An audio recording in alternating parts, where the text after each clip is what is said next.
La roadmap, ça c'est vraiment super important, je pense, pour clarifier les choses, c'est le chaînon manquant entre la stratégie, c'est-à-dire la vision stratégique et les besoins métiers, et l'exécution, qui est le diagramme de Gantt.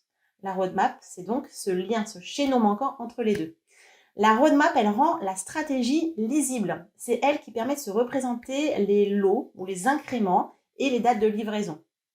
Mais là, on parle bien d'objectifs métiers et non pas de planification des tâches opérationnelles à l'intérieur du projet.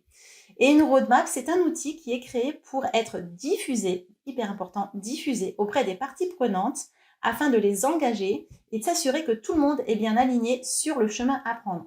Donc, on n'est pas là dans qui doit faire quoi, quelles sont les tâches de chacun, c'est pas ça, c'est que tout le monde est en tête, la stratégie, la vision stratégique, les objectifs métiers, pourquoi on les a découpés d'une certaine manière, pourquoi on les a agencés d'une certaine manière, quand est-ce qu'elles vont arriver, quand est-ce que c'est prévu pour apporter de la valeur aux utilisateurs finaux et aux clients. Et non pas de faire un diagramme de Gantt où vous avez des tâches et non pas des objectifs très importants et qui sont souvent très détaillés, même pour une durée excessivement longue où on sait parfaitement que de toute manière, ça ne sera jamais tenu et qu'il faudra refaire indéfiniment ce diagramme de Gantt. Je suis sûre que ça parle à celles et ceux d'entre vous qui ont été chefs de projet maîtrise d'ouvrage. C'est juste un truc, on s'arrache les cheveux. Les éléments d'une bonne roadmap, à présent, quels sont-ils? Alors, première chose, vous devez identifier la stratégie et les objectifs métiers de ce qui va faire l'objet de votre feuille de route. Que ce soit le projet dans son ensemble, que ce soit un lot en particulier ou un ensemble de fonctionnalités qu'on va vous demander de concevoir ou les besoins à recueillir. Donc déjà, identifier la stratégie et les objectifs métiers. Ça veut dire, quelque part, vous aurez mis de manière très succincte, parce que ça va être sur la feuille de route, ça va être 3 lignes, ça va être des bullet points. La vision stratégique, par exemple, je ne sais pas ce que ça peut être. Augmenter les parts de marché de tels produits. Ensuite, vous allez marquer l'objectif métier principal et les objectifs métiers secondaires de manière hyper succincte. Là, c'est pareil. Comment est-ce qu'on veut augmenter les parts de marché? Ça peut vouloir dire augmenter le nombre de points de vente, ça peut vouloir dire augmenter le nombre ou baisser le prix de vente pour être plus compétitif. Il y a plein d'objectifs secondaires qui peuvent être liés à cette vision stratégique, vous voyez. Mais ça, il faut que les gens, en regardant une roadmap, ils l'aient en tête, ils comprennent qu'est-ce qu'on leur demande de faire et pourquoi. Parce qu'en fait, tous les objectifs secondaires vont être après détaillés sous forme de Gantt. Et il faut c'est une logique, il faut que les gens ils comprennent tout ça. Toutes les parties prenantes. Quand je dis les gens, c'est pas très beau, les parties prenantes. Donc, objectif métier principal et secondaire issu de la vision stratégique. Encore une fois, hyper succincte.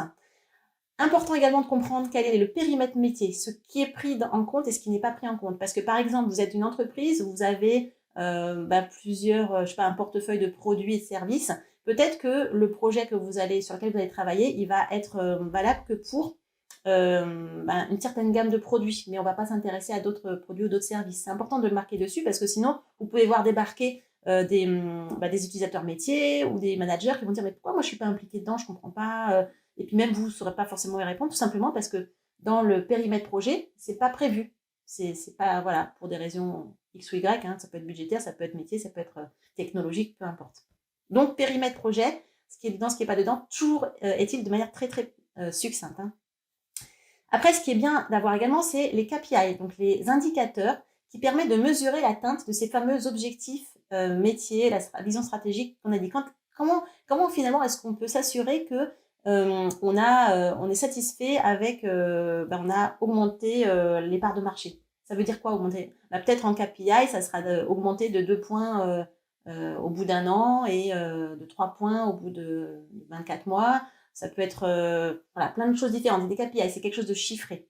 Mais tout ça, c'est pour se dire, ok, on a fait tout ça, on a une feuille de route, on a une ligne de conduite et on a des objectifs très concrets, très chiffrés. Ça, c'est les indicateurs. Comment est-ce qu'on mesure l'atteinte de ces objectifs et de la vision stratégique? Encore une fois, très succincte.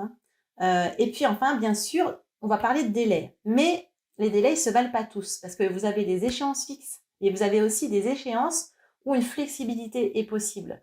Et ça, il faut savoir les distinguer pour savoir comment on peut ajuster un petit peu la feuille de route. Alors tout ça, évidemment, ces informations qui sont très succinctes, ça sera des informations à éliciter par le business analyst ou en tout cas la personne qui va faire la feuille de route. Donc, c'est aussi une phase très importante des licitations, mais ça commence par là, une feuille de route, pour comprendre tout ça. Ensuite, eh bien, vous allez faire le contenu de la feuille de route, qui est la planification du chemin à prendre. Alors, je vous dis très très rapidement, c'est simple. En colonne, en en-tête de colonne, vous allez avoir l'axe temporel avec des mois. Pas besoin de rentrer dans un détail plus pointu, de mettre des jours, de mettre des semaines, des mois. Une roadmap, c'est ça. Alors, sauf si évidemment vous le demandez particulièrement dans votre projet parce que c'est un projet très très court sur, je sais pas, un projet sur un mois. Oui, bon, évidemment, vous allez détailler. Mais en général, les projets sont beaucoup plus longs. Et donc, on va faire en sorte d'avoir une planification sur un an et pas plus, même si c'est un projet qui est prévu sur 2-3 ans. Une roadmap, vous allez mettre sur un an, sachant que les 6 premiers mois, ça sera plus détaillé, plus fiable que les 6 mois suivants, où de toute manière, on se donne le droit et même on s'oblige à refaire une feuille de route régulièrement pour aligner forcément ce qui n'était pas sûr à l'instant T où on faisait la première roadmap. Donc, en en-tête de colonne, l'axe temporel, en général les mois. En en-tête de ligne, les objectifs secondaires à atteindre. Donc, vous savez quelle est votre vision stratégique, vous connaissez votre objectif primordial et vous allez avoir après des objectifs secondaires qui visent à répondre à tout ça. Donc, vous voyez, on parle bien d'objectifs, on ne parle pas de tâches à ce niveau-là. Ça, c'est du Gantt. Donc, on met pas des tâches.